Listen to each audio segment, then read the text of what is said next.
L'éducation vous est présentée par Microsoft.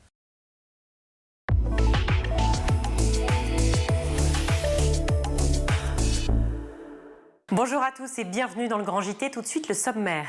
Un net recul des rapports sexuels chez les 18-24 ans, c'est ce que note l'IFOP dans sa dernière enquête. Dissociation entre sexe et vie de couple, abstinence volontaire ou prise de conscience dans les rapports hommes-femmes. Cette étude soulève beaucoup de questions. On en parle avec notre invité dès la première partie de cette émission.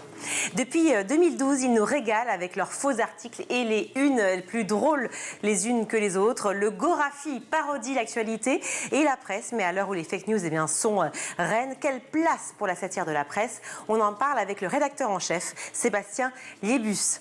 Comme chaque vendredi, on retrouve Loïc Landreau pour l'agenda. Et cette semaine, au menu, Molière au cinéma, l'exposition Tintin et bien sûr, le carnaval de Nice. Loïc, que l'on retrouve tout de suite pour l'actualité en bref. Bonjour Loïc. Bonsoir Virginie, bonsoir à tous. On commence avec ces révélations de Mediapart. 3 inspections ministérielles dénoncent le projet de Gabriel Attal sur les mineurs radicalisés. Oui, rappelez-vous, en réponse à l'assassinat de Dominique Bernard à Arras, c'était le 16 octobre dernier, l'ancien ministre de l'Éducation avait proposé de sortir les mineurs radicalisés de l'école pour les regrouper dans des centres dédiés et spécialisés. Eh bien, on apprend effectivement ce matin que 3 inspections confidentielles commandées au ministère de l'Intérieur, de la Justice et de l'Éducation nationale ont rendu un avis défavorable à cette proposition. Elles recommandent clairement de ne pas lancer la création de telles structures, ni même de mettre en place une prise en charge collective des mineurs qui devraient être déradicalisés. Les inspecteurs mobilisés sont unanimes. Les dispositifs de suivi et de signalement qui sont en place depuis 2015 sont suffisamment efficaces. Et ces rapports, justement, proposent même une alternative, les PAIMR. Qu'est-ce que c'est exactement ? Le PAI, vous le savez, c'est le projet d'accueil individualisé qui est appliqué à l'école, par exemple pour les enfants malades de longue durée ou pour ceux qui ont des intolérances alimentaires, pas de gluten, pas de produits laitiers, etc. Ils bénéficient donc d'un accompagnement et d'un suivi quotidien. Et bien là, l'idée, ce serait de créer un PAI pour les mineurs radicalisés, d'où le MR, qui permettrait de les faire accompagner par des associations ou par des éducateurs spécialisés formés sur la radicalisation et les faits religieux. C'est une proposition qui est maintenant entre les mains de Nicole Belloubet, la nouvelle ministre de l'Éducation, dont le cabinet d'ailleurs n'a pas souhaité répondre aux questions de Mediapart. On continue de parler de la jeunesse et on revient sur les émeutes qui ont marqué l'été 2023. Différentes personnalités politiques demandent un durcissement des sanctions et dénoncent surtout l'inaction des parents.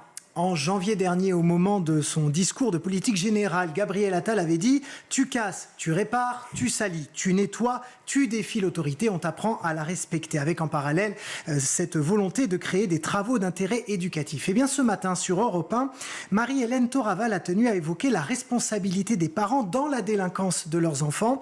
Marie-Hélène Toraval, c'est la maire de Romans-sur-Isère, une commune qui a été lourdement dégradée pendant les émeutes et elle est elle-même victime de menaces de mort régulières. Moi, j'ai parlé de responsabilité des parents. J'ai osé parler de culpabilité des parents. Et je crois que ça a été repris par certains ministres. Aujourd'hui, j'ose vous dire qu'il y a de la complicité de certains parents. Je pense que dans certains larcins qui sont opérés ou certaines situations, ils savent très bien ce que fait leur enfant. Donc, et ils en profitent, quoi. Donc, à un moment donné, et ils bénéficient de logements sociaux. Ils bénéficient de logements sociaux. Je vous assure que pour extraire quelqu'un du logement social, les démarches juridiques sont extrêmement compliquées. C'est-à-dire que le droit est fait de telle manière qu'il est plus difficile pour celui qui défend les causes. C'est beaucoup plus difficile pour lui de faire appliquer la règle que pour l'autre de les contourner. C'est quand même pas normal. Et puisqu'on évoque les inégalités sociales, parlons des inégalités face à la pollution. Une étude révèle que les enfants de familles favorisées sont plus exposés à la mauvaise qualité de l'air. En revanche, leur santé en est moins affectée. Tout simplement parce que ces enfants ont une qualité de vie plus saine et qu'ils ont accès à un médecin. Ils y vont régulièrement. Le ministère de la Santé a effectivement étudié le niveau de vie de nombreuses familles pour établir cette cartographie. Les enfants aisés sont effectivement plus exposés à la pollution parce qu'ils habitent davantage davantage au cœur de grandes métropoles. Les enfants modestes y habitent moins, mais ils résident malgré tout dans des communes polluées. Et ce sont les enfants des classes moyennes qui sont en fait le moins touchés par la pollution, puisqu'ils habitent en zone périurbaine où la qualité de l'air est meilleure. Pour les familles modestes, l'étude montre également que leurs bébés sont plus souvent prématurés et qu'ils ont un risque 1,2 fois plus élevé que ceux des ménages aisés de connaître un séjour hospitalier de 6 jours ou plus au moment de leur naissance. En bref, les enfants aisés sont plus exposés mais moins malades et les plus modestes le sont moins, mais la pollution les impacte beaucoup plus du fait du faible accès aux soins et de leur façon de vivre. Sur un tout autre sujet maintenant, des écoles privées catholiques pourraient être fermées à Paris pour construire des logements sociaux. Et c'est une décision qui fait débat au sein même de la mairie de Paris. La ville souhaite multiplier les logements sociaux et dans le futur plan local d'urbanisme qui va être voté là à la fin 2024, elle cible des bâtiments de surface importantes, dont certains abritent effectivement des établissements privés catholiques qui accueillent des élèves. Un collège dans le 4e arrondissement, une école et un collège dans le 12e et 4 lycées installés un petit peu partout dans Paris. Concrètement, si l'un de ces établissements doit réaliser des travaux d'extension, ce qui arrive régulièrement pour s'adapter aux normes, eh bien il devra convertir entre 30 et 100% de cette nouvelle surface en logement social. Alors c'est une mesure qui n'est pas compatible avec l'accueil des élèves, ça c'est ce que dit l'enseignement catholique de Paris, mais d'un autre côté, les extensions et les rénovations sont indispensables pour ces écoles privées.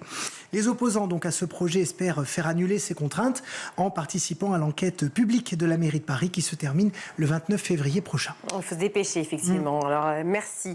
On termine avec ces parents d'élèves qui ont décidé d'occuper l'école de leur enfant jour et nuit. Ça se passe au nord de Nantes, à Joué-sur-Erdre, où l'académie prévoit la fermeture d'une classe de l'école primaire de la ville.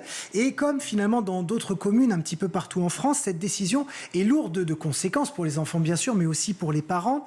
Ils sont donc une vingtaine depuis hier à occuper l'école jour et nuit, à avoir installé des stands, des pancartes, des banderoles de protestation sur le parvis de l'établissement. Interrogée par nos confrères de France 3, une maman d'élève qui s'appelle Sophia Chenu explique, je la cite, « Une fermeture de classe empêcherait les enfants d'avoir un suivi personnalisé. Or, dans cette école, il y a un pourcentage assez élevé d'enfants qui sont en classe RASED, réseau d'aide spécialisé aux élèves en difficulté, ou en situation de handicap, ou en suivi orthophonique. Voilà. Les parents, en tout cas, laissent entrer les élèves dans l'école, mais ils empêchent les cours de se tenir et ils dénoncent également l'inaction du maire, qui n'est toujours pas venu les rencontrer et qui s'oppose d'ailleurs à ce que les parents dorment à l'école. La suppression de cette classe pourrait être définitivement entérinée le 19 février en comité social d'administration. Merci Loïc. La sexe-récession, comme la nomme l'enquête de l'IFOP, touche maintenant la France. Et oui, particulièrement les jeunes qui feraient beaucoup moins l'amour. 28% des 18-24 ans déclarent n'avoir eu aucun rapport depuis 1 an, contre 5% en 2006. Alors une abstinence record, mais qu'est-ce que cela traduit? Et est-ce réellement une mauvaise nouvelle? On en parle tout de suite avec notre invité.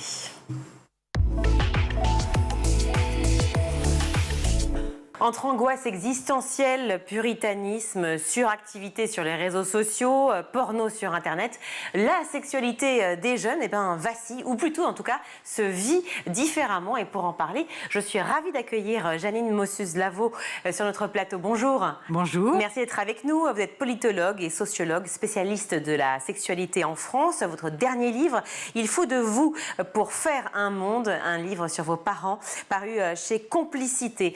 Alors tout d'abord, est-ce que vous avez lu cette enquête de l'IFOP? Oui. Et est-ce que les chiffres vous ont surpris? Alors, les chiffres, je pense qu'il faut les prendre avec précaution. Parce que, effectivement, quand vous lisez l'enquête 2006 et l'enquête toute récente, vous dites « Ah oui, il y a un écart ». Et à partir de ça, un certain nombre, je dirais, d'observateurs un peu précipités on dit « Ah mais les Français ne font plus l'amour, ne veulent plus faire l'amour, n'aiment plus l'amour ». Enfin, je fais des choses comme ça. Alors, il faut raison garder, c'est pas comme ça que ça se passe, parce qu'il y a plusieurs choses à dire sur cette différence de chiffres. La première, c'est que c'est du déclaratif, c'est-à-dire des personnes elles-mêmes qui disent que, par exemple, est-ce qu'elles ont fait ou pas l'amour dans les 12 derniers mois, puisque c'était un petit peu le point un peu de comparaison. Mais pardon de vous couper, oui. Mais est-ce qu'on a vraiment envie de dire non, j'ai pas fait l'amour? Voilà. Non, mais en déclaratif, ça compte. Oui, bien sûr, c'est pour ça, c'est du déclaratif. Donc, il faut voir que en 2006, quand cette question a été posée, on était encore dans un trip, je dirais, où exaltation, l'amour, la libération sexuelle, la suite des années 80, 90, tout ça, etc. Donc, dire « j'ai pas fait l'amour », c'était dévalorisant ou pas, enfin bon. Ah oui, à l'époque, on n'assumait pas. Aujourd'hui, on pourrait assumer. Alors qu'aujourd'hui, vous avez des livres qui paraissent à n'en plus finir sur l'abstinence, les asexuels, pourquoi faire l'amour, enfin voilà, tout ça, et où des gens, y compris des gens connus, vous disent « Ah ben non, moi je ne fais plus l'amour, déclaration récente, voilà, ça fait 1 an que j'ai pas fait l'amour, des Lio et d'autres. » Bon, donc aujourd'hui, c'est devenu beaucoup plus, je dirais, facile pour des gens qui qui pouvaient être un petit peu, disons, embêtés de dire qu'ils n'avaient pas fait l'amour. C'est plus facile de le dire. Donc je pense qu'il y a ça, il faut en tenir compte. Voilà. Et puis, il y a aussi la définition, qu'est-ce que c'est faire l'amour? Parce que vous avez à la fois... on le voit moi je le vois dans mes enquêtes qualitatives, hein, quand je fais des histoires de vie, donc les gens me parlent de comment ça se passe pour eux intimement, en sachant que c'est anonyme et confidentiel, donc ils n'ont rien à craindre. Et ce que je vois, c'est, et notamment chez les femmes, c'est une désacralisation de la pénétration. Elles disent, moi, disons, mon extase maximum, mon plaisir maximum, c'est ou quand on me caresse très bien, ou un cunilingus. Mais la pénétration, après tout, c'est pas si extraordinaire que ça. Donc il y a ça. Et puis en même temps, il y a dans l'imaginaire, pour beaucoup de gens, une relation sexuelle, c'est une relation sexuelle avec pénétration. Donc il y en a qui ne savent pas trop. Une fille peut me dire j'ai fait une fellation comme ça à mon copain ou à un tel en passant je sais pas quoi, est-ce que c'est faire l'amour finalement? Qu'est-ce que vous avez répondu? Moi je dis oui, tout contact sexuel, action sexuelle, plaisir, désir et plaisir, c'est une relation sexuelle, mais c'est vrai que pour beaucoup, tant qu'il n'y avait pas eu pénétration, c'est difficile de qualifier ça comme ça. Donc là aussi, aujourd'hui, il y a plus de fluidité, d'ambiguïté, ou en tout cas, disons, d'ouverture sur tout ça, mais il y a encore des vieilles définitions, vieilles schémas qui restent. Donc, vous dites aux gens, est-ce que vous avez fait l'amour pendant cette année, 1 fois, 2 fois, j'en fais X fois, si c'est des adeptes, effectivement, plutôt de la fellation, enfin, disons, de plaisir obtenu autrement que par la pénétration, ils diront, non. Mais puis chez des jeunes, il y en a qui ne savent pas trop, parce qu'on est fluide dans la jeunesse. Alors, parmi justement les chiffres qu'on peut retrouver dans cette enquête de l'IFOP, on apprend que 60% des jeunes adultes de moins de 35 ans vivent seuls, sans partenaire ou sans conjoint, et que de ces adultes sur 3, puisqu'ils sont adultes, mais enfin on les appelle quand même les jeunes, donc 18, 25 ans, 24 ans, un adulte sur 3 vit encore chez ses parents. Ça veut dire quoi aussi cela? Parce que ça a beaucoup changé en 10-15 ans, même 20 ans. Ça, c'est une des raisons que, effectivement, moi j'avais noté, parce que l'évolution de la société fait que les jeunes font des études de plus en plus longtemps. Donc ça veut dire aussi, vu que toutes les familles n'ont pas les moyens d'offrir un studio, une chambre indépendante à leur enfant qui fait des études, que de plus en plus de jeunes restent, pendant qu'ils font leurs études, au foyer familial. Et que c'est moins facile que quand on a une chambre à soi, comme disait Virginia Woolf, d'amener sa petite copine chez soi ou son petit copain chez soi, quand les parents sont là. Pas forcément parce que les parents diraient non, pas ça chez moi, enfin, ils seraient rigoristes, puritains, tout ce qu'on veut, mais parce qu'on n'a pas forcément envie de faire l'amour dans la pièce à côté de celle où sont les parents, qui peuvent ou entendre, ou quelqu'un d'autre qui pourrait entendre. Donc ça aussi, ça entre en ligne de compte. Donc toutes ces raisons font que, oui, peut-être un peu moins de relations sexuelles, ou en tout cas un peu moins de sensations qu'on a fait l'amour, voilà, comme ça, mais ça ne veut pas dire que les gens ne font plus l'amour, que les jeunes ne font plus l'amour, et que tout ça, c'était le monde d'avant, quoi. Alors, en tout cas, les chiffres sont quand même assez importants. On va évoquer donc toutes ces raisons. Une raison aussi très importante aujourd'hui et qui peut être perçue parfois comme négatives et surtout positives. Enfin, quand on sait qu'une femme sur 3 a déjà vécu des rapports non consentis et qu'une sur 10 a déjà ressenti une pression sur le sujet de la sexualité, cela peut provoquer probablement chez les jeunes, c'est la question que je vous pose, une sorte de refus ou du moins une méfiance sur la sexualité de manière générale ou sur toute forme de sexualité possible. Oui, parce que la relation sexuelle... elle est quand même quelque chose, alors pas forcément de violent au sens de recevoir des coups, des choses comme ça, mais dans la sensation, dans la façon dont simplement le fait que ça se passe, c'est pas quelque chose d'anodin, de tiède, comme ça. C'est toujours, il y a une certaine intensité, sinon violence, au moins intensité.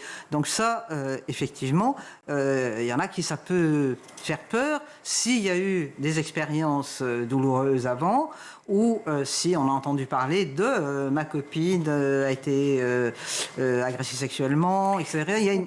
Mais est-ce que c'est une façon aussi positive de lire cette enquête de l'IFOP et cette nouvelle information? Parce que c'est aussi une évolution finalement des relations hommes-femmes. Absolument. On est dans une évolution où on va vers plus d'égalité dans tous les domaines. Hein. Mais dans le domaine effectivement homme-femme, il y a plus d'égalité, même s'il y a encore des écarts et qu'il faudrait combler, hein, parce que l'égalité n'est pas encore complètement acquise. Mais disons qu'il y a des progrès par rapport justement à la période de l'enquête dont vous parliez, ou avant, disons il y a 20 ans, 30 ans, ou n'importe quelle comparaison on prend, il y a un progrès énorme. Et aujourd'hui, notamment, vous avez beaucoup plus de femmes, par exemple, qui prennent des initiatives dans ce domaine. Alors que il a toujours été, disons, admis que l'homme propose, la femme dispose.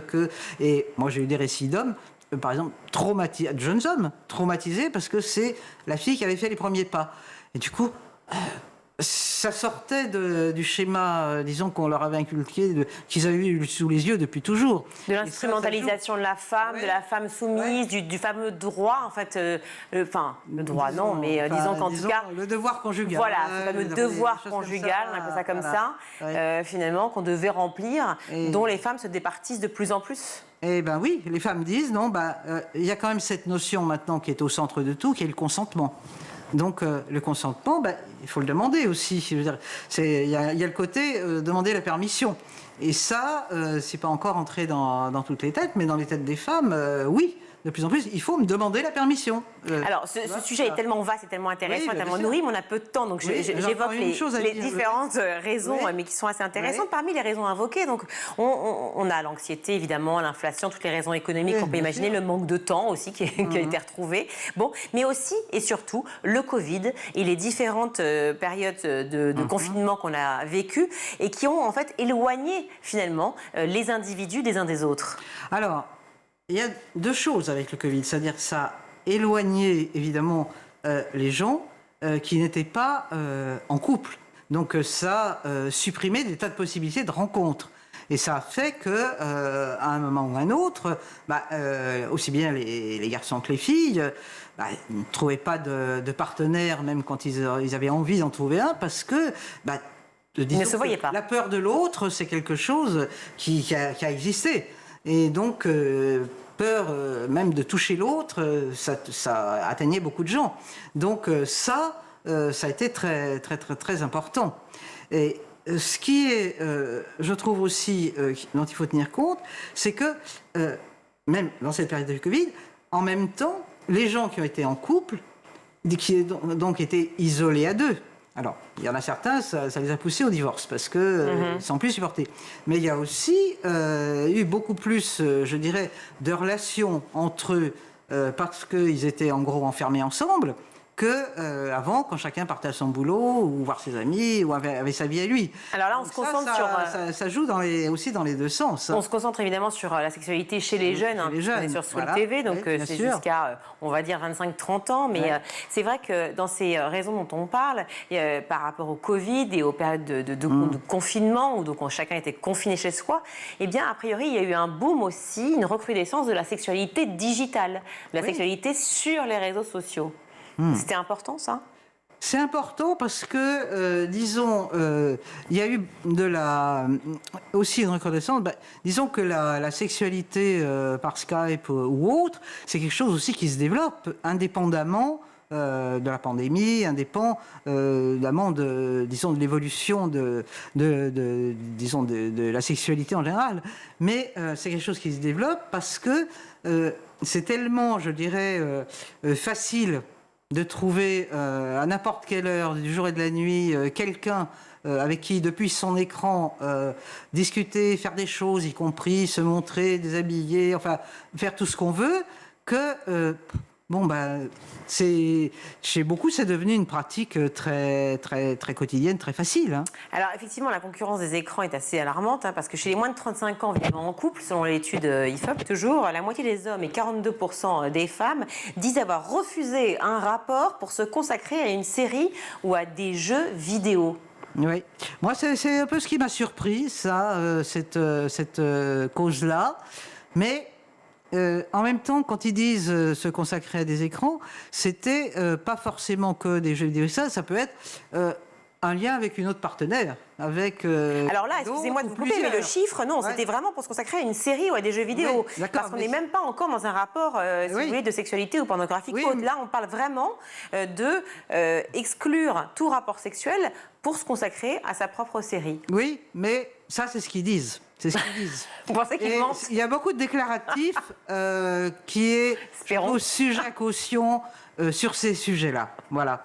Donc, il faut être prudent et pas se dire comme ça, les jeunes ne font plus l'amour, n'aiment plus l'amour. Non, c'est pas vrai. Non, mais est-ce que c'est pas un amour aussi qui devient plus solitaire? C'est-à-dire qu'en fait, quand on est face à son écran, face à un rapport qui peut être tout simplement un rapport sur l'écran, un rapport simple, les hommes disent, certains disent, finalement, satisfait d'un besoin assez primaire et fondamental, qui est le sexe, donc, mais via son écran, donc sur les sites pornographiques ou des rapports beaucoup plus efficaces, efficaces selon eux, c'est pas moi qui le dis évidemment, mais qui sont la masturbation et qui en fait permettent de satisfaire ce fameux besoin de manière simple, efficace et rapide. Oui, ça fait partie, je veux dire, de l'accélération de beaucoup de choses qui convient à un certain nombre de personnes. Face à ça, vous avez aussi les partisans du slow sex et tout, qui sont pas, pour le moment, on ne les a pas trop comptés, parce que personne ne s'est vraiment intéressé à tout ça, mais ça existe plus qu'on ne le pense. Mais en tout cas, c'est vrai que cette envie de vite fait... moi, je dirais pas forcément vite fait, bien fait, mais ça peut être vite et mal. C'est plutôt ça souvent. Mais en tout cas, ça existe et qu'il y a des gens qui s'en satisfont comme ça. Alors, à tel point que, écoutez-moi bien, parce que ça m'a fasciné quand même, dans The Economics, j'ai lu que certains hommes disent pratiquer, évidemment, la masturbation parce qu'ils jugent la pratique sexuelle trop fatigante. Une réaction par rapport à ça? C'est-à-dire que les hommes d'aujourd'hui se sentent fatigués, et notamment les 18-25 ans, se sentent déjà fatigués avant même d'avoir commencé? Alors, certains, pourquoi pas, mais est-ce que... ça veut dire que ça relève d'une expérience continue ou ils ont eu une fois un rapport qui les a épuisés avec quelqu'un finalement qui n'était pas satisfait? Parce qu'il y a aussi le côté satisfaire son ou sa partenaire. Et pour ce qui est de l'homme satisfaire sa partenaire, il sait que ça prend parfois du temps. Parce que le plaisir féminin, on sait bien, ne vient pas forcément aussi vite que le plaisir masculin. Donc il y a des garçons qui peuvent trouver que, dis donc, ça prend du temps tout ça. C'était le cas déjà avant. Les femmes n'ont pas, les femmes n'ont pas changé bien plus. Il y a 40 ans. Mais autrefois, il n'y avait pas les écrans pour se substituer, si vous voulez, à la relation. Donc, il n'avait pas le choix. S'il voulait vraiment avoir une relation, une femme dont il savait que ça prendrait un peu de temps, ça pouvait... Et quand on voit aujourd'hui l'offre énorme qu'il y a dans les sextoys aujourd'hui et la faculté qu'on a de pouvoir trouver des magasins qui proposent sextoys partout dans beaucoup de villes, ça dit quoi de la sexualité des Français? Ça dit que... il se trouve que moi, j'habite dans un quartier, où je fais tous les jours, quand je sors du métro, le trajet entre Pigalle et Blanche. Des deux côtés du boulevard, il n'y a pratiquement que des sex shops, qui alternent avec, je sais pas quoi, une boutique de vente de gâteaux au chocolat. Mais enfin, voilà, c'est comme ça. Et donc je vois. Vous étiez prédestiné, votre métier était prédestiné. Je vois qui rentre et qui sort, et ce sont très souvent des couples. Des couples qui vont acheter des objets sexuels pour pratiquer entre eux, pour pimenter, pour pratiquer, pour obtenir des nouvelles sensations. Enfin, ils font comme ils veulent ce qu'ils veulent. Moi, je connais pas leur motivation profonde, mais en tout cas, c'est pour jouer. Et après, moi, je l'ai eu dans les enquêtes. C'est pour jouer entre eux. Mais alors, comment expliquer, pardon, et je reprends ma petite feuille, mais comment expliquer justement, alors cette baisse justement du nombre de Français qui font l'amour, puisque les Français font manifestement beaucoup moins l'amour qu'avant. Alors avant, c'est quand, vous me direz, mais bon, en tout cas qu'il y a 10 ans ou 15 ans. Et en même temps, consomment davantage, effectivement, de sextoys ou de womanizer ou autres merveilles. Oui, mais quand on leur demande, justement, par exemple, prenez un couple, ils sont faits des plaisirs mutuels avec des sextoys, comme ça. Mais si vous leur posez la question, est-ce que vous avez fait l'amour ? Ils ne vont pas forcément vous dire oui. Ils se sont donné du plaisir, et mutuellement, etc. Mais dans la mesure où, dans l'imaginaire, faire l'amour reste quand même pour beaucoup, disons, assimilé à pénétration, non, il n'y a pas eu pénétration. Enfin, où ils ont pénétré un endroit ou un autre, un orifice ou un autre, mais avec un outil, avec un jouet. Mais pas au sens faire l'amour. Et parlons de l'influence du porno, des films pornographiques. Ouais. Quand on voit justement ces femmes qui sont toujours instrumentalisées, toujours en position de soumission, ces hommes qui sont totalement infatigables grâce à la magie du montage, est-ce qu'il ne faudrait pas un peu réécrire aussi les films porno ? Est-ce que ce n'est pas une façon de, quelque part, de faire peur aussi aux hommes et aux femmes, surtout aux hommes ? Moi, je crois que il ne faut pas prendre les gens pour des imbéciles. C'est-à-dire que quand ils regardent un porno, ils savent très bien que ce n'est pas exactement ce qui se passe dans la réalité. Ils font toujours la part des choses. Mais, même à 18 ans, vous pensez ? Oui, même à 18 ans, ils sont, je pense qu'ils sont très intelligents, très conscients. Mais je veux dire, c'est la même chose que quand vous montrez des courses de bagnole qui sèment le désespoir autour d'eux dans les films. Ça ne veut pas dire que le gamin, qui regarde ce film, le lendemain, il va prendre la voiture de son père, puis il va faire la même chose. Ils savent très bien faire la différence. Et moi, je pensais à une interview d'une jeune nana féministe, une jeune comédienne féministe, qui a besoin d'avoir un orgasme tous les jours. Bon, elle n'a pas toujours sous la main son copain, quelqu'un, etc. Donc, elle me dit je prends 10 minutes un porno et c'est fait, c'est liquidé, je suis excitée. Et encore 10 minutes, c'est long. Et je me donne du plaisir. Donc tout va bien, et puis elle part tranquille, et puis voilà, ça fait partie des mises en forme de la journée, quoi. C'est quelque chose comme ça. Donc, voilà. Ça ne veut pas dire qu'ils vont imiter forcément. On dit trop ça. Ils vont imiter, ils vont faire la même chose et tout. Non. Puis les filles aussi, elles regardent du porno. Puis ils regardent ça en bande. Et ils me disent, on regarde en bande, mais pour se marrer. Donc, n'exagérons pas non plus le côté, ils voient un film porno, donc ils vont essayer de faire la même chose sur leur copain ou leur copine le jour d'après. C'est pas vrai. On termine avec une question très philosophique. Il nous faudrait peut-être des heures et des heures pour y répondre, mais enfin, je la pose quand même. Le sexe fait-il le bonheur et est-il un impératif du couple heureux ? Écoutez, fait-il le bonheur ? Déjà, faudrait définir le bonheur. Bon, c'est variable selon les gens. Pour certains, le plaisir sexuel dans le couple, c'est mieux s'il dure le plus longtemps possible, parce que ça veut dire fusion, ça veut dire on est ensemble, ça veut dire on partage quelque chose. Ça peut être la tendresse, ça aussi. Voilà, et si à un moment... parce que moi j'ai vu les couples qui n'ont plus de relations sexuelles mais sont très bien ensemble, qui vieillissent ensemble, etc. Si à un moment, en général ça commence parce que l'homme n'a plus d'érection. Je veux dire, c'est comme ça souvent que ça commence, tout simplement. Enfin là, on parle des 18-25 ans. Oui. C'est souvent bien plus tard, ça. D'accord, mais ça peut arriver aussi que le garçon, il n'a plus envie de sa copine. Et puis la fille, elle trouve que il lui donne pas non plus le plaisir qu'elle attend. Donc ils sont ensemble, parce que parfois c'est des couples, je veux dire, de gamins qui sont ensemble depuis l'âge de 15 ans aussi.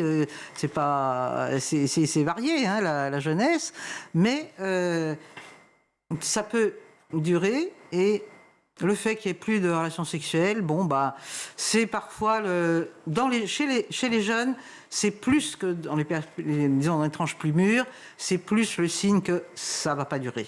Parce que chacun à cet âge-là, mais à des âges aussi après plus mûrs, a envie que ça se passe aussi, quoi. Merci beaucoup d'avoir été avec nous sur ce plateau, Janine Moslavo, et nous avoir éclairé justement sur la question de la sexualité des jeunes. Je rappelle que vous êtes politologue et sociologue spécialiste de la sexualité en France. Et votre dernier livre, Il faut de vous pour faire un monde, est paru chez Mes Complicités, c'est bien ça, je me trompe pas? Voilà, Complicité. Voilà, merci beaucoup d'avoir été avec nous sur ce plateau. Merci à vous de m'avoir invité. Mais je suis ravie, Janine. Merci vraiment, ce sujet vraiment passionnant. On va marquer une courte pause et on se retrouve.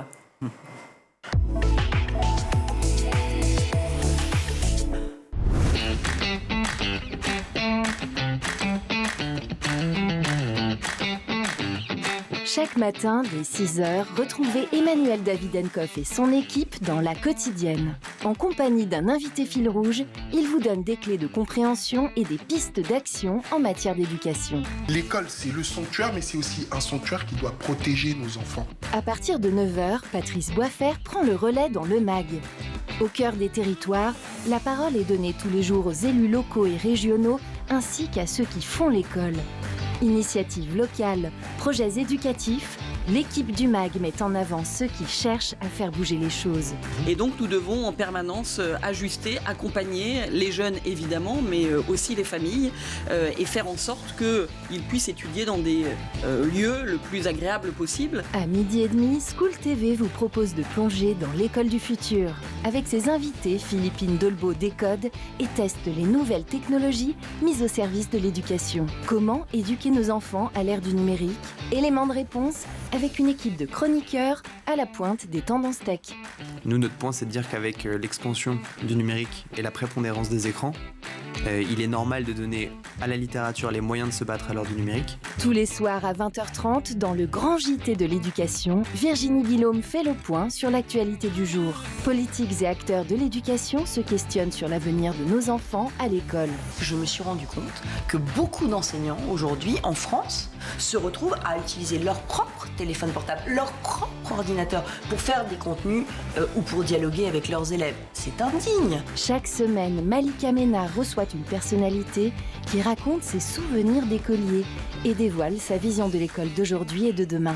L'école de demain, ça doit être d'offrir 1 milliard de possibilités à tout le monde avec le même niveau de satisfaction et qu'il n'y ait pas les bons, les mauvais. School TV, imaginons ensemble l'école de demain.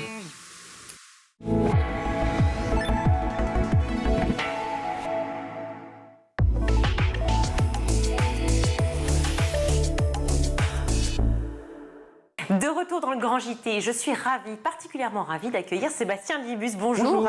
Sébastien, vous êtes cofondateur et directeur de la rédaction du Gorafi. Vous connaissez forcément le Gorafi, ou en tout cas si vous ne connaissez pas, courez-y, allez-y. On l'a évidemment sur Instagram, on peut retrouver le Gorafi ou sur Internet. Des sites Internet, des réseaux sociaux, vous le trouvez à peu près partout. Alors comment on pourrait définir, vous le ferez évidemment beaucoup mieux que moi, comment on pourrait définir ce qu'est le Gorafi?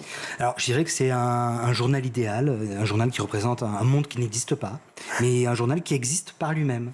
Qui existe par lui-même, mais surtout qui est très drôle. En fait, c'est une façon de voir la vérité, voir l'information. C'est un miroir de l'actualité. Voilà. Les gens aujourd'hui partagent le Gorafi, non pas parce qu'ils vont croire à ce qu'on raconte, mais ça leur permet de se projeter à l'intérieur. Donc on a créé une satire du monde, une espèce de miroir. Un miroir du monde qui est vraiment très utile parce que, évidemment, on connaît Canard enchaîné, on connaît plein de manières de voir l'information sous le prisme de l'humour, mais c'est aussi et surtout une façon de pouvoir prendre du recul par rapport à l'information. C'est très utile aujourd'hui. C'est hyper important parce qu'on est bombardé d'informations et puis vous avez la manière dont l'information peut être utilisée. Donc nous, on est là pour apporter aussi les codes pour savoir bien lire une information et prendre du recul et d'où vient l'information et ne pas se faire piéger. Enfin, il y a beaucoup d'outils en termes de la satire qui permettent de mieux appréhender la manière dont on lit l'information. Alors justement, vous parlez de l'information et des sources d'information. Vous êtes une dizaine d'auteurs, il me semble, au Graphie. Mais donc justement, ces sources-là, les fake news, comment vous arrivez, vous... C'est pas de la fake news. Alors justement, non, mais c'est justement d'arriver à se dissocier, à vraiment faire son chemin. Le truc qui est important, c'est quand tu as une idée, c'est de ne pas faire une fake news. Et dans le titre, il y a toujours un élément déclencheur qui permet de rappeler d'où ça vient. Et que c'est de la satire. Moi, je dis souvent, la fake news, c'est à qui profite le crime. Moi, je dis souvent, par exemple, l'exemple que je cite, c'est une fake news, ce serait Emmanuel Macron est un extraterrestre. Et nous, je préférerais qu'on raconte les extraterrestres démentent qu'Emmanuel Macron soit l'un des leurs. Il y a plus de choses à raconter, en fait, comme histoire. Bien sûr, bien sûr. C'est pas, en fait, peut-être ma question était mal posée. C'est-à-dire qu'en fait, c'est à l'heure des fake news, justement, à l'heure de la désinformation. Comment vous faites pour justement arriver, avec les sources que vous avez, à aller vers l'information la plus juste? C'est un travail qui est très complexe, parce qu'on jauge les titres à chaque fois, pour justement, quand on fait un verbatim, il faut que le verbatim soit suffisamment grotesque pour ne pas être trop vrai. Et vous avez aujourd'hui des comptes Twitter sur Internet, sur X par exemple, qui ont tendance à faire des verbatims soi-disant parodiques, mais qui sont trop réalistes, ce qui fait que derrière, vous avez des ministres qui sont obligés de se justifier à l'Assemblée nationale et qui sont mis en défaut en disant « mais vous avez dit ça » et la personne dit « mais non, j'ai jamais dit ça ». Mais ça, c'est le problème de ces comptes-là qui, on va dire, font mal leur taf, parce qu'ils veulent vraiment avoir du clic à tout prix, et avoir de la visibilité. Donc du coup, ils font ces verbatim et on a vraiment l'impression que la ministre a dit ça, ce qui est complètement faux. Et nous, quand on va faire ce genre de verbatim, je discute souvent avec les auteurs de manière à ce que chaque mot soit bien pesé et qu'il y ait vraiment un élément qui sorte de l'ordinaire et qui permette de dire « Ok, ça, ce n'est pas vrai. Elle n'a pas dit ça. » Et ça, c'est hyper important quand on crée l'idée de manière à ce qu'il n'y ait pas d'ambivalence, qu'il n'y ait pas d'ambiguïté. S'il y a une ambiguïté, c'est pas une bonne idée. En fait, on va au plus juste de la vérité grâce au Graphie. Loïc Landreau. Alors ça, ok pour peut-être maintenant, ces dernières années. Moi, je suis très consommateur du Graphie. Et il y a quelques années, vous avez pu aussi créer un peu de trouble au moment justement où on ne savait pas trop fake news, pas fake news. De quelle manière vous avez peut-être recadré un chouille votre ligne éditoriale pour sortir de cette espèce de marasme dans lequel on vous mettait à une époque, il y a encore quelques années? On n'a absolument rien changé. Vous avez rien changé. Donc c'est nous, en fait, vous qui vous êtes adaptés. Voilà, qui nous sommes adaptés, nous, qui avons compris. On a continué dans notre ligne directrice à faire ce qu'on faisait avant. Moi, je dis souvent, on sait la manière dont on s'adresse à notre public. Et le public sait comment on s'adresse à lui. Les comptes Twitter dont je vous parlais, par exemple, ils ont mis parodie dans leur intitulé de compte, pour bien signifier que c'était la parodie. Nous, on n'a jamais eu besoin de le faire. Pourquoi ? Parce qu'on sait la manière dont on s'adresse aux gens. On n'a pas besoin de préciser, attention, ceci est une parodie. Donc, quand je dis, si tu mets parodie dans l'intitulé, c'est-à-dire que de base, tu sais que ton propos est trompeur et tu sais que les gens vont tomber dans le panneau. Pourquoi ? Parce que tu t'exprimes mal. Voilà. Nous, le seul endroit où c'est notifié parodie, c'est dans le à propos sur le site où il y a marqué, attention, ce site est une parodie, les noms propres sont utilisés à but parodique. C'est le seul endroit sur le site où c'est signalé. Alors, le Graphie, évidemment, ce sont des titres extraordinaires, des titres incroyables qui accrochent évidemment, et c'est là où on rit aux éclats dès les premières secondes, mais ce n'est pas que des titres. Paraît-il, il y aurait des articles. Oui, paraît-il, et des articles vraiment très bien faits, hyper malins. Est-ce que les gens vont jusqu'au bout de la Je dis souvent, lecture ? Si les gens ne lisaient que les titres, je ne serais pas autour de la table 10 ans plus tard à vous expliquer c'est quoi le Graphie. En fait, mine de rien, les gens lisent les articles en entier parce qu'il y a une plus-value. On rajoute, il y a les petites vannes, tout ça. Et les gens, dans les commentaires, ils aiment bien dire « Ah tiens, ce passage m'a bien fait marrer, c'est pas mal et tout ». Donc ça, j'appelle ça notre petit salaire supplémentaire, de voir que voilà, quelqu'un est allé chercher cette petite phrase et l'a mis en avant en disant « Ok, ce passage-là était très bon ». Mais nous, c'est vraiment un tout. Vous avez le titre et l'article. Et souvent, quand il y a d'autres sites parodiques qui se lancent un petit peu dans ce genre-là, eux vont faire des bons titres, mais quand vous lisez l'article, et c'est pas moi qui parle, c'est les gens qui ont lu, disent « Ouais, non, mais finalement, le développement est pas ouf ». Donc nous, il y a vraiment une plus-value, on travaille énormément là-dessus, et je discute souvent avec les auteurs en disant « Non, ton développement, il est pas bon, c'est trop fouillis, tu pars trop dans un truc, tu t'éloignes de ton idée originelle. » Enfin, on discute de la rédaction jusqu'au moment de la publication, généralement. Mais il y a un gros travail rédactionnel derrière, à part quelques participes passés. Je suis désolé, je présente mes excuses à la communauté éducative pour ces manquements dramaticaux. Si on reprend, alors des titres, il y en a 1000, mais si on en reprend un, en l'occurrence, sur Oudéa Castéra, bon, évidemment, nous, ça a été une très bonne cliente. C'est ça. Particulièrement rire aujourd'hui. Oudéa Castéra se dit prête à présenter des excuses publiques, mais uniquement en privé. Bon, il y a eu aussi un test. Quel scandale. Amélie, quel scandale. Alors, Amélie Oudéa-Castéra, cette histoire, cet article a été publié à 14h le vendredi et la démission de la ministre de l'Éducation a été annoncée genre à 17h. Donc, et l'auteur a livré son article, mais genre in extremis. S'il l'avait publié, si elle me l'avait envoyé le lundi, c'était fini, on ne pouvait pas publier. Donc ça s'est joué à un poil de cheveux là que cet article soit publié. Alors pour que justement les jeunes puissent différencier le vrai du faux, est-ce qu'il est important qu'il y ait évidemment le Gorafi, le Canard enchaîné ou plein d'autres sources de presse, mais aussi une éducation aux médias, vous pensez, dès l'école? Dès l'école, et puis c'est de lire l'information en permanente. C'est apprendre à lire l'information, bien identifier les journaux qu'on lit, et surtout comprendre qui publie, pourquoi, dans quel but. Moi je dis souvent, à qui profite le crime. Si vous voyez une news qui sort de l'ordinaire, pensez à vérifier, à recouper les informations, ne pas s'informer que par les réseaux sociaux, que par TikTok. Il faut savoir recouper les sources d'informations pour bien avoir en quelque sorte un point de vue global sur ce qui se passe. Ça voudrait dire que, par exemple, pour des grandes chaînes hyper connues, en l'occurrence, on parle beaucoup de CNews en ce moment et de l'Arcom, il faudrait regarder à la fois CNews, BFM, LCI et autres, et on arrivera à avoir une pluralité réelle ou pas? Parce que certains disent, en fait, que toutes ces chaînes, finalement, se valent et que l'information n'est pas véritablement la bonne. En fait, moi, je dis c'est surtout par rapport à la manière dont l'information est diffusée sur les réseaux sociaux. Et il suffit de voir quand sur TikTok, parce que c'est le réseau qui est le plus connu, qui est le plus fréquenté par les jeunes, quand vous avez une trend qui apparaît sur TikTok, par exemple, il y a un trend, c'était la fausse annonce de personnalité décédée sur TikTok.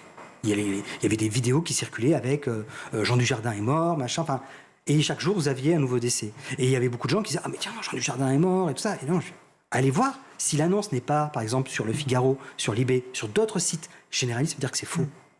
Et c'est pour ça qu'il faut faire attention de ne pas s'enfermer dans un seul truc. Après, pour ce qui est de CNews, c'est un autre débat.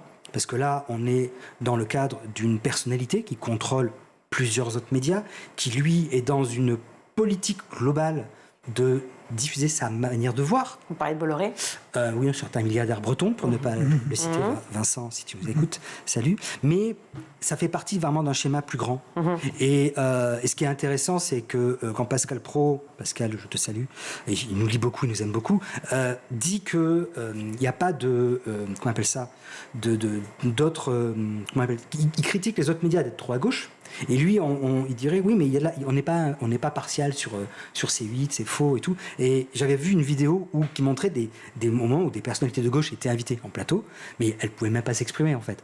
Et elles disaient quelque chose, et vous aviez Pascal Praud qui mettait dans une colère noire en disant, mais c'est inadmissible, vous coupez la parole des gens. Et les personnes étaient là, mais écoutez, vous m'avez invité pour m'exprimer, laissez-moi m'exprimer.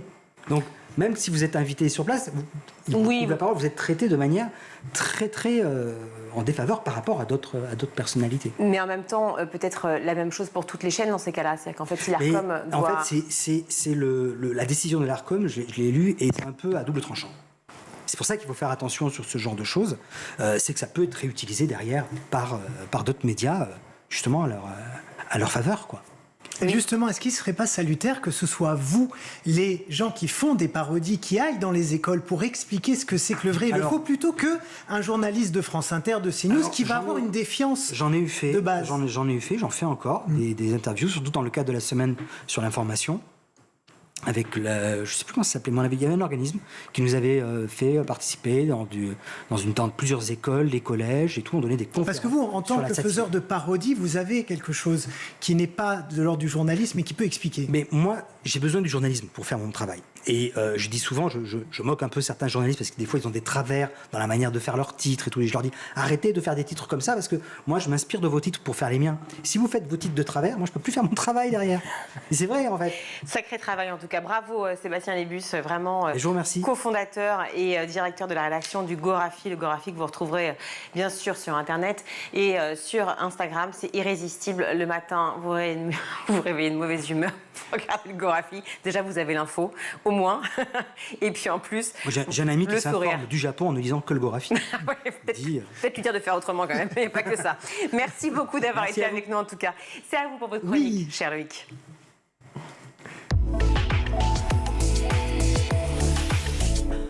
Alors on va parler de Tintin et des différents carnavals qui vont animer votre week-end, notre week-end partout en France, et de 2 films que vous allez nous recommander, Loïc. Ben oui, parce que vos ados ont de la chance cette semaine. Ils vont à la fois pouvoir se renseigner sur l'histoire de l'art, du théâtre, mais aussi sur l'histoire de la Seconde Guerre mondiale. Et ça tombe bien puisque ce sont 2 thématiques qui sont au programme du collège et du lycée. Donc ce sera assurément du temps de qualité. On commence avec le Molière imaginaire d'Olivier Py. C'est avec Laurent Lafitte de la Comédie Française.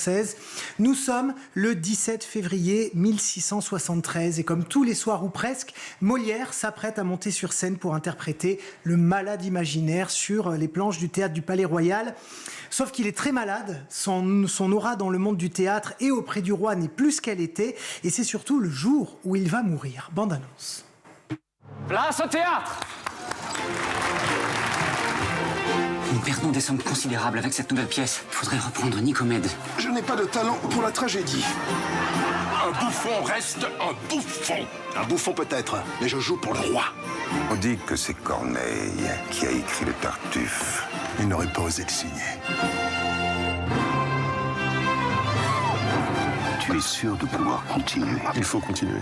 Il y a ici 50 personnes qui n'auraient rien à manger. Le roi va venir, Jean-Baptiste. Votre corps est épuisé. Je sens de temps en temps des douleurs de tête. Justement, le poumon. Pour être enterré au chrétien, il faudrait qu'il écrivît une lettre de renonciation à son métier. Je ne suis pas au service de l'Église, je suis au service du roi. Olivier Py, Laurent Lafitte, quelle distribution. Alors c'est un film qui a l'air absolument ambitieux, très ambitieux. Est-ce que c'est fidèle en termes historiques? Alors oui et non. Oui, parce que bien sûr, il y a eu un énorme travail pour ancrer le film dans sa réalité de l'époque, en termes de costumes, de lumière, de référence aussi à la situation politique et économique du pays en ce temps-là. Et non, parce qu'en fait, on sait assez peu de choses sur la vie de Molière. Tous les historiens, en fait, le disent, entre le mythe et la réalité de ce qu'il était, eh ben, il y a un gouffre, surtout que ce mythe a été forgé par les auteurs des Lumières pour voilà, un petit peu magnifier le côté révolutionnaire de ce personnage. Mais il y a quand même beaucoup de zones d'ombre. Par exemple, on a longtemps raconté et cru qu'il était mort sur scène. Or non, il est mort après. Et d'ailleurs, on le découvre dans le film. Et on découvre surtout dans le film un Molière en déliquescence, en déclin total, bien loin de l'image flamboyante qu'on a l'habitude d'avoir un petit peu partout. Donc les dialogues, les situations sont forcément imaginées, fantasmées, d'où le Molière imaginaire, qui est un habile jeu de mots. Mais c'est un film qui reste évidemment intéressant à plein de niveaux et c'est actuellement au cinéma. Alors, autre film qui va marquer la semaine sur grand écran, c'est Une vie avec l'immense Anthony Hopkins. C'est l'histoire vraie et méconnue de Nicholas Winton, un jeune courtier britannique qui a sauvé 669 enfants juifs dans les mois qui ont précédé la Seconde Guerre mondiale. On va regarder la bande-annonce et je vais essayer de ne pas pleurer en la regardant encore une fois. Ce doit être très difficile pour vous, sachant ce qui est arrivé à tous ces enfants. En fait, je ne sais pas ce qui est arrivé. Notre émission est loin d'être terminée. J'ai une question. Y a-t-il quelqu'un ici dans ce studio dont la vie a été sauvée par Nicholas Winton?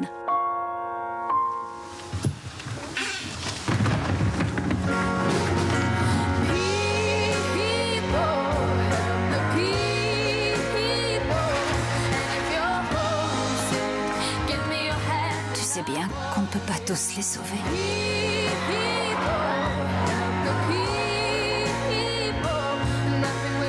Il va bien falloir que tu te pardonnes ça.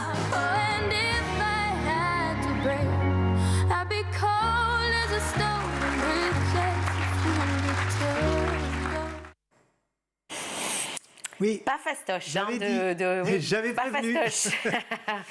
Bon, alors donc dans la bande-annonce, on l'a vu, bah oui, on est forcément ému. Oui. Le film est inspiré de cette vidéo qui tourne depuis plusieurs années sur les réseaux sociaux où on voit justement Nicholas Winton au milieu des enfants qu'il a sauvés. Oui, et cette vidéo incroyablement émouvante également, la voici, on est en 1988 dans une émission de télévision britannique très populaire et c'est elle qui révèle au monde ce qu'a réalisé Winton pour ses enfants parce que cet homme n'en avait jamais parlé, il ne s'est jamais érigé en héros et c'est sa femme dans les années 80 qui a retrouvé un cahier avec des notes, des documents documents, des photos sur tous les enfants que son mari a sauvés. Et c'est elle qui a décidé de rendre public cet immense acte de courage, de bravoure, d'humanité. Et là, comme pour Molière, évidemment, le travail de reconstitution est remarquable. Et ça permet aussi de se rappeler qu'en Tchécoslovaquie aussi, déjà avant la guerre, eh bien, il y avait des ghettos où les nazis parquaient et laissaient mourir des centaines de familles juives. C'est encore une fois actuellement au cinéma. Oui, et un sujet très important, surtout aujourd'hui. Merci beaucoup. Direction Nice maintenant, non pas pour parler du carnaval, enfin on y fera allusion bientôt, évidemment, mais pour une double exposition sur Tintin. Alors il y en a une qui vous attend au Musée des Arts Asiatiques, qui se situe sur la promenade des Anglais sur Tintin et Chang, et une autre sur Hergé et l'art à l'espace culturel Lympia sur le port de Nice. C'est jusqu'au 30 juin prochain, et il faut y aller parce que vous allez découvrir des documents, des dessins originaux, des objets qui n'ont jamais été présentés au public sur la Côte d'Azur. Et surtout, on découvre ce personnage assez incroyable de Chang, qui apparaît dans Tintin au Tibet et qui en fait est un homme qui a réellement existé. C'est un ami de Hergé.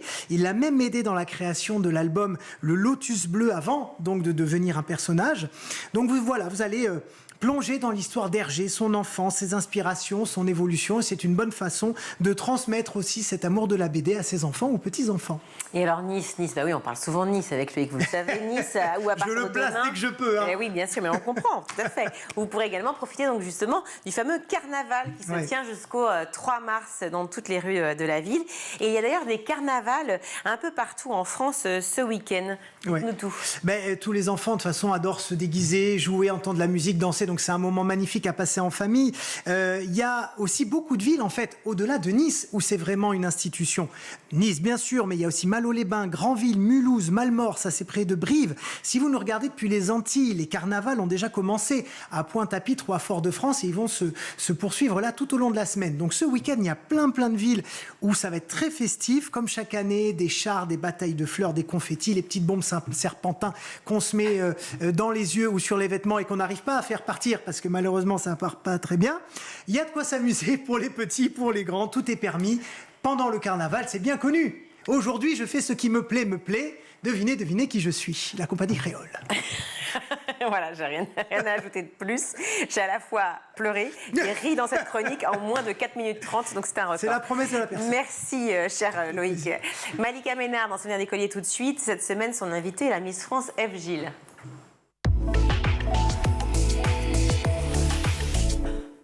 On va attaquer la dernière partie de l'émission, celle où on se concentre vraiment sur l'école, celle d'aujourd'hui et celle de demain. Qu'est-ce que toi tu penses de l'école française aujourd'hui ?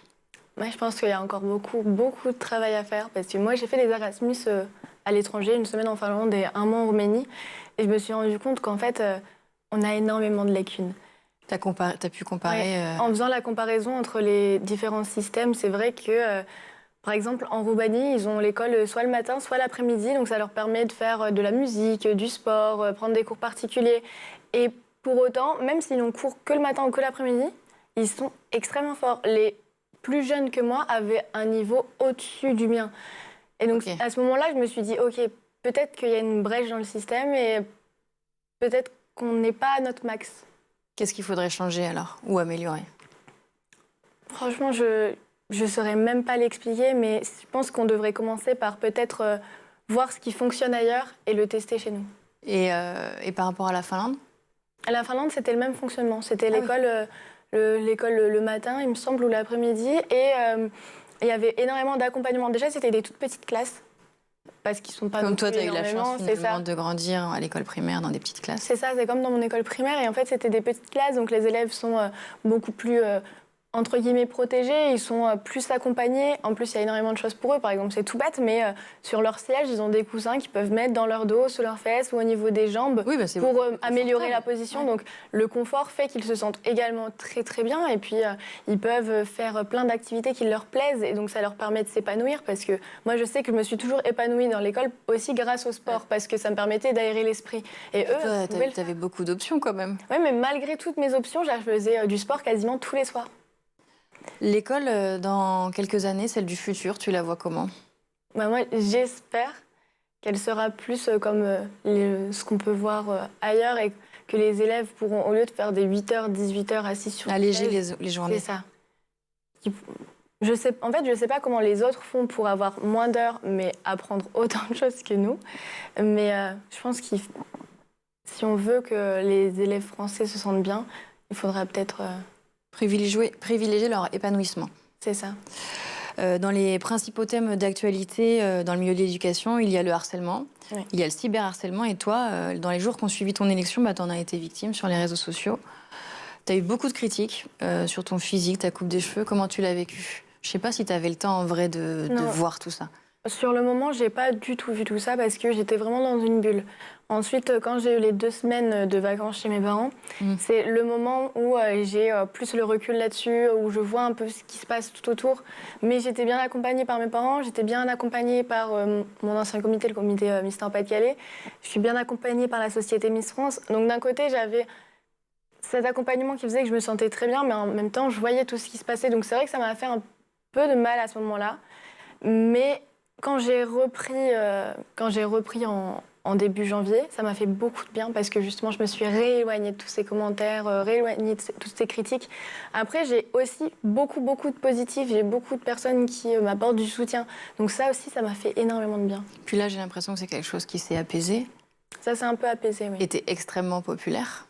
Donc ça veut dire aussi que malgré tout, dans tout ça, ça a généré une grande sympathie, je pense, aussi à ton endroit. Enfin... Oui, en fait, il y a eu le double mouvement. Il y a eu un mouvement de soutien énorme et un mouvement de haine, si on peut appeler ça comme ça. Et donc, non, moi, je me concentrais plus sur tout le positif. Mais en fait, je me rends compte que moi, je l'ai bien vécu parce que j'étais très bien accompagnée. Et je me dis, toutes ces personnes qui se font harceler, mais qui ne sont pas accompagnées, qui ne savent pas à qui parler, qui ne savent pas quoi faire, quoi dire... Mais c'est horrible pour eux. Franchement, je ne sais pas comment je l'aurais vécu si j'avais pas cet accompagnement. Toi, tu essayes de t'en protéger grâce aux gens qui t'entourent. Oui. Et alors, est-ce que tu aurais un conseil à donner à des gens qui sont harcelés? Il ne faut pas avoir peur de parler. Parler et être accompagné, être entouré. Parce que si on en parle, moi, par exemple, dès que ça va pas, je le dis clairement. Je passe pas par 4 chemins. Par exemple, j'ai un groupe avec le comité Nord-Pas-de-Calais et quand ça allait pas, je leur ai envoyé un message et j'ai dit « Ok, aujourd'hui, ça va pas. » Et donc, après, on parlait, on discutait et ça allait mieux. Donc, il faut vraiment... Moi, pour moi, le principal, c'est de libérer la parole. Parce qu'une fois qu'on parle, qu'on donne son ressenti sur ce qui se passe, eh ben, ça nous apaise, nous. On l'expulse, oui, en fait. C'est ça. Et puis, d'avoir une oreille sur qui parler, c'est aussi des conseils qu'on reçoit à droite et à gauche et ça fait beaucoup de bien et ça fait avancer. Merci pour ces sages paroles. C'est déjà la fin de l'émission. Merci beaucoup d'avoir partagé avec nous tous tes souvenirs. Moi, je vous retrouve la semaine prochaine pour un nouveau numéro de Souvenirs d'écoliers sur School TV. À bientôt.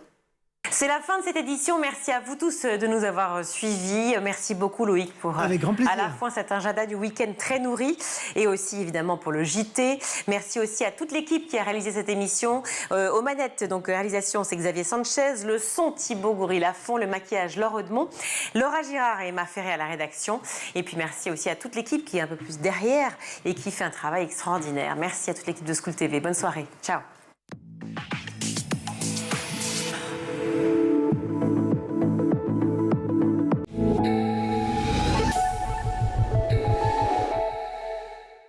Vous avez regardé le Grand JT de l'éducation avec Micro.